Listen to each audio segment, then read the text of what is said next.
All right, part 2 of Lab 6, fun when your internet goes out. I'm going to share my screen. Let's see. Okay, so we're in JS and I am trying to remove a couple things. So we just want object ID, name, which is down here. So I'm going to uncheck, uncheck, uncheck, uncheck, uncheck, uncheck. Then we want PP agency and digitize. So uncheck all of these.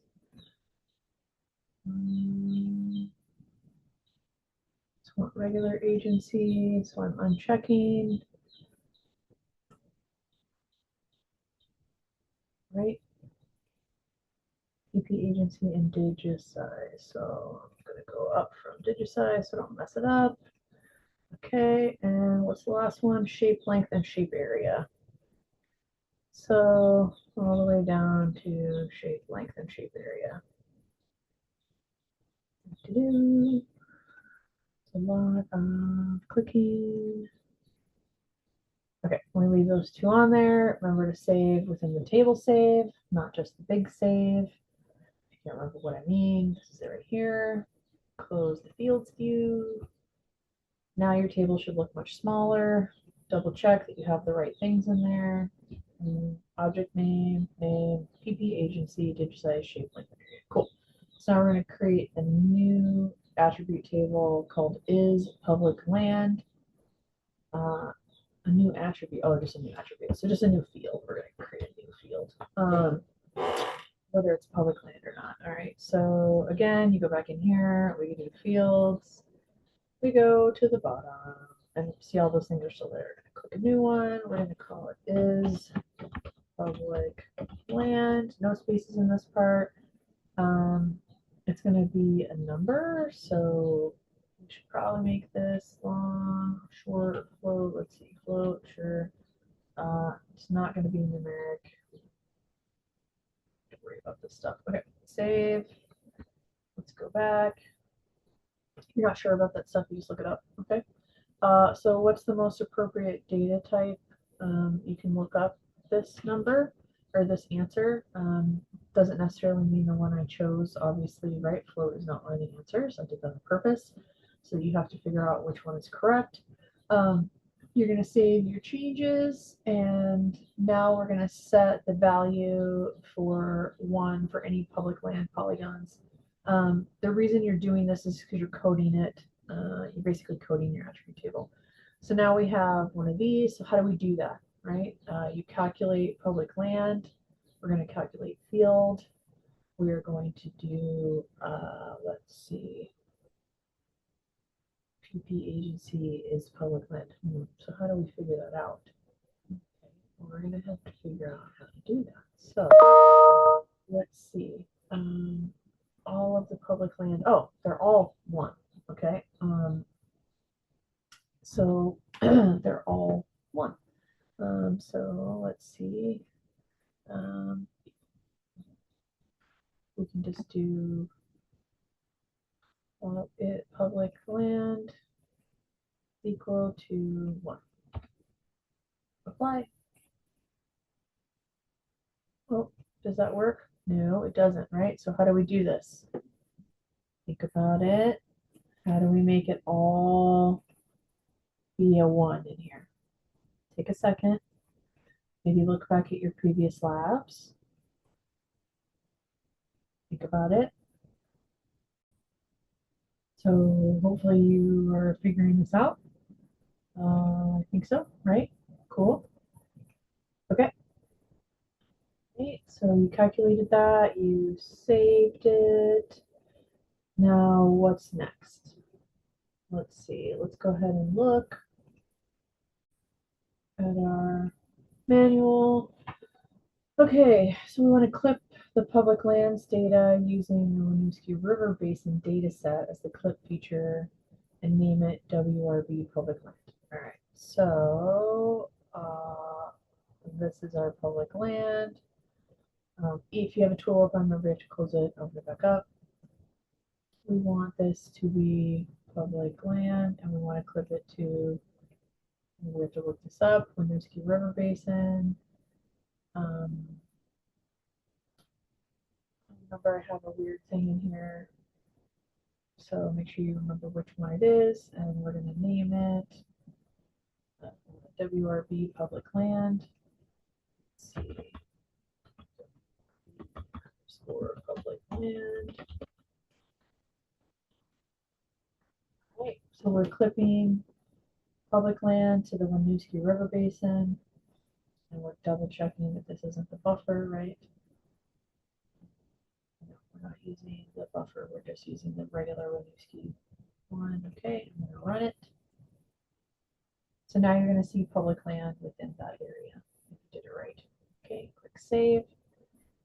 What is next on our steps? Okay, the ANR wildlife ecologist has established the following criteria that are considered for conservation. Okay, so, oops. Okay, it cannot be existing conserved land, so it can't be public land. It has to be within 400 meters of a surface water body. Fun. It should be within 800 meters of the deer wintering area, so that's another step. And it should be located far from a major road, so that's our traffic layer, okay? So the distance from a major road will depend on the number of vehicles that traverse a given road segment. Okay, that means we're gonna have to code stuff. So this attribute describes the average amount of traffic that traverses a road segment in a single day.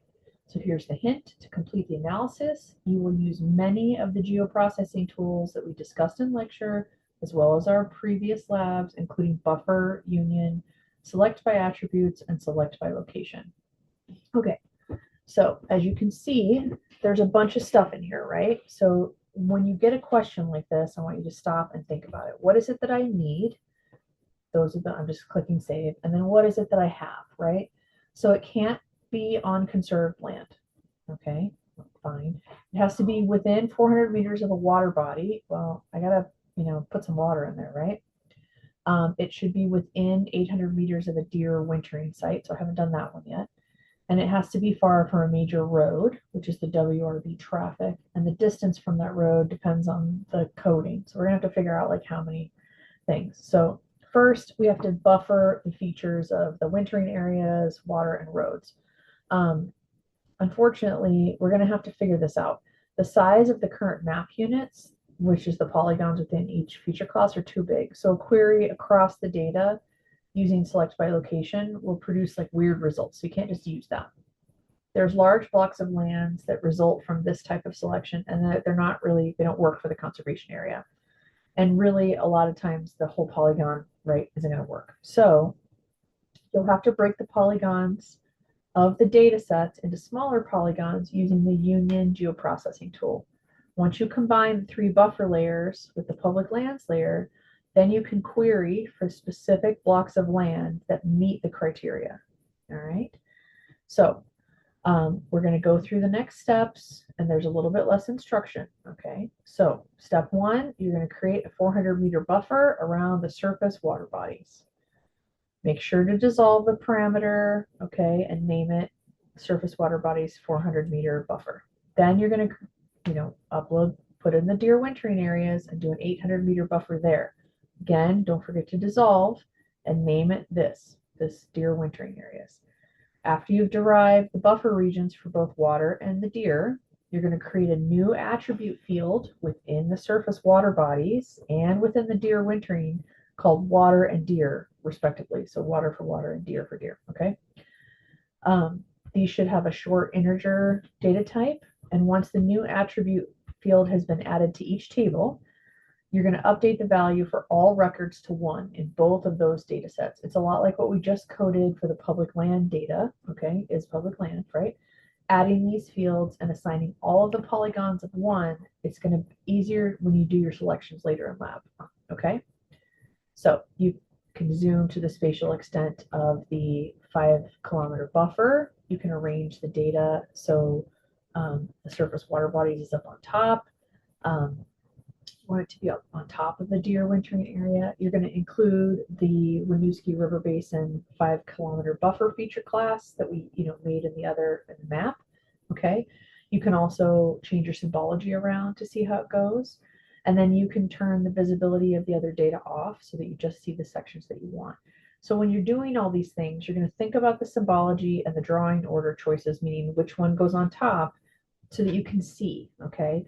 So we want to see those conservation areas. So you need to be able to see all the pieces and make sure you pick colors that are easy to discern. So you don't want like 7 shades of pink or blue. You want something that pops against the other one, okay? It doesn't have to be hypercolored, obviously. So once you've done that, you're going to take a big screenshot of all of this work and you're going to upload it for question 10. Then we're going to do some more stuff, all right? So these are all things that you have already done. Do you want me to show you? Probably, right? Okay. Then I'm going to walk through this part. So then you're going to create a variable width buffer. All right. You're going to change it over. You're going to use a buffer distance of 1 meter for every 10 car trips. This is where it's going to be important to code the traffic count. Okay. That attribute that we talked about earlier.